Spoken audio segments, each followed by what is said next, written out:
often don't like to look at it, and yet we do need to deal with it. I want to give you a sense of, obviously, just a little glimpse, and I think many of the speakers will, about part of how we got here and who we are. There have been pioneers of hospice. Elizabeth Kubler-Ross, who I had the privilege of working with, you know, I was with her in this very city when she passed away. Worked here for years. This along by her side. Her absence to me is very loud tonight here because this city is where she spent so much of her time in the last years of her life. Dame Cicely Saunders overseas really brought the hospice movement out there and here. Florence Wald, Belfort Mount, many people have really brought hospice to where it is today. I want to just give you a glimpse of Elizabeth because I think it is important that we sort of keep her legacy alive.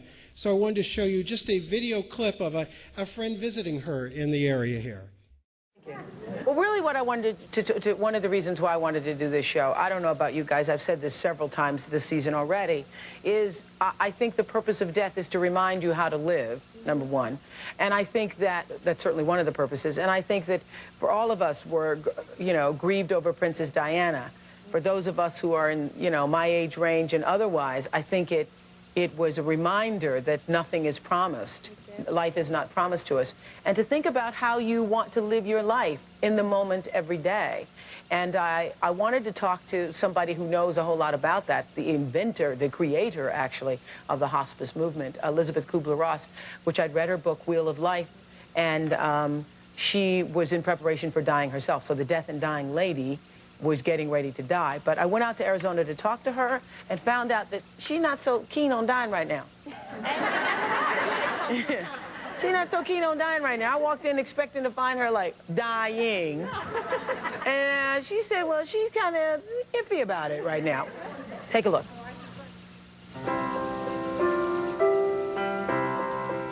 If you've seen someone you love go to a hospice, or maybe you've read a book about how to cope with death, you have this woman to thank. She is Elizabeth Kubler-Ross, and if her name is not familiar to you, her work surely is. Born the smallest of triplets in Switzerland, Elizabeth began her life with a strong will and fierce determination to forge her own identity. It was in American hospitals that Elizabeth, now a doctor, would find her true calling. She noticed that dying patients had been set aside, rarely spoken to, but she insisted they be heard. So they can die with peace and without fear and without anguish. Her legendary book, On Death and Dying, would be published, becoming a classic text.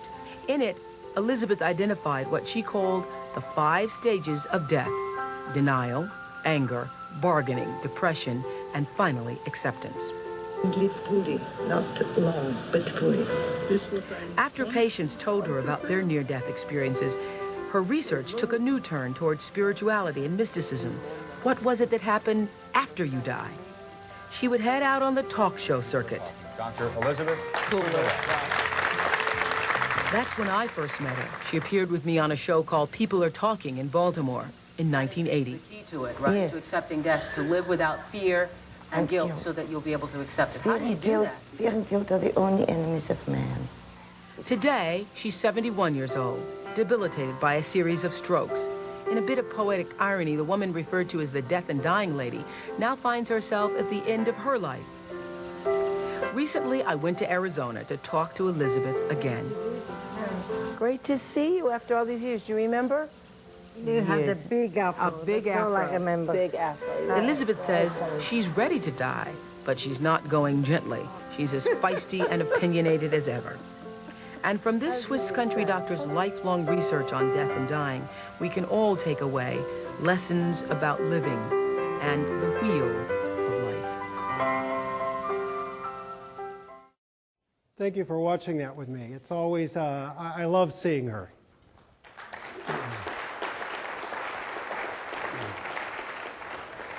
One of the things she talked about is there is no right way to die. There is no one way to die. And I want to share with you one of the stories from her early days. When she was a physician, she started out and wanted to be a pediatrician, but that was not in her future.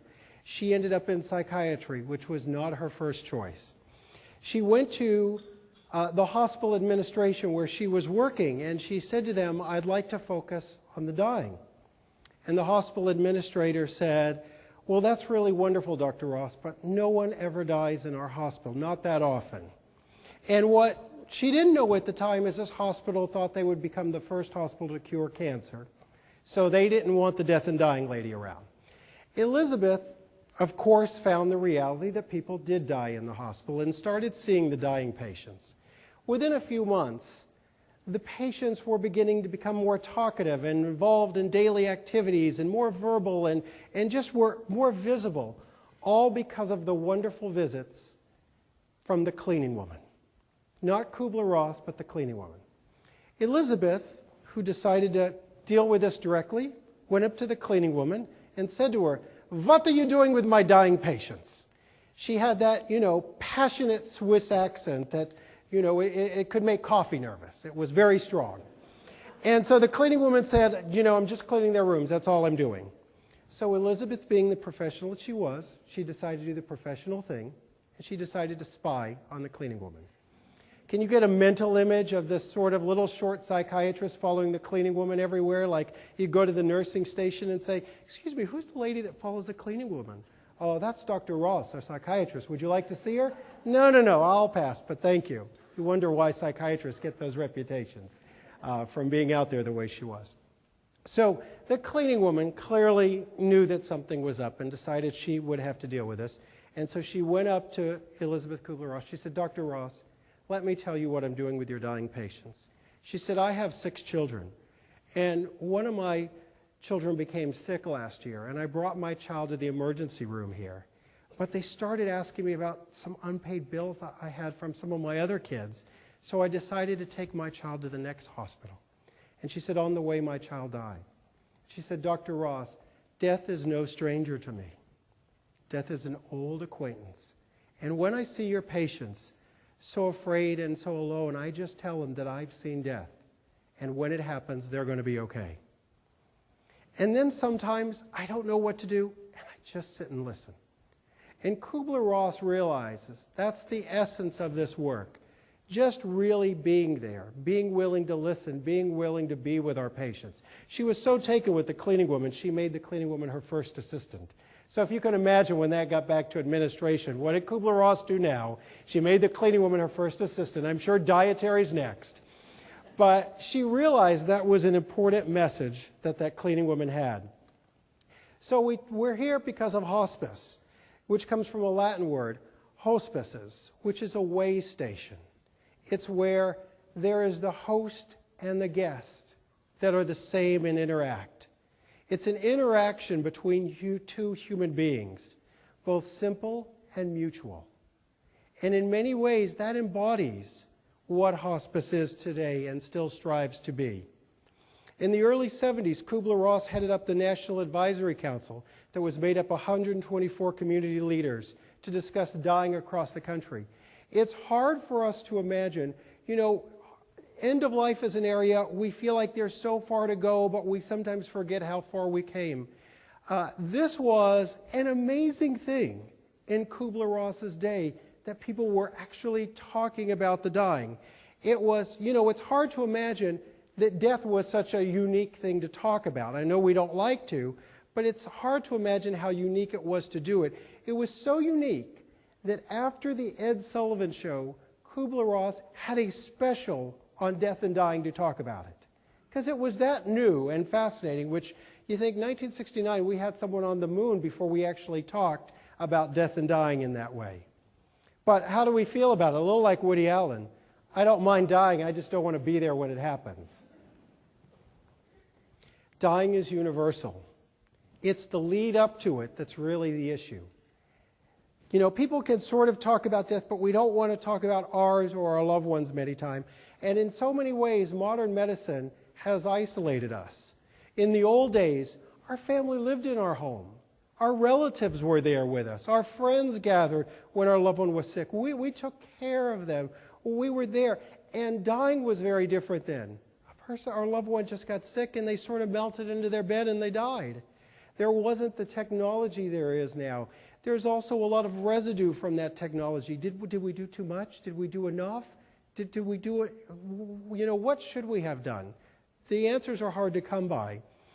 The old days, we had cooling boards when a loved one dies. If you live in a house built before the 40s, you know you have a large door that's extra wide for the caskets to come in and out.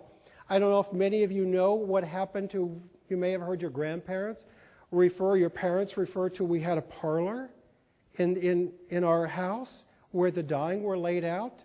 Do you know what happened to the parlor? In 1921, Ladies' Home Journal said, you don't really want to display the dying like that. You don't want your front area of your house to be a dying room. You want it to be a living room. So now we have a living room instead of our parlor, all because of a magazine told us to change it.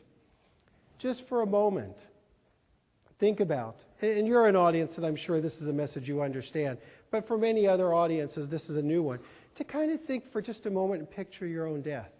You know, you'd have hospice, hopefully. Would you have loved ones around? Would you have your pet there? Would you have your family with you?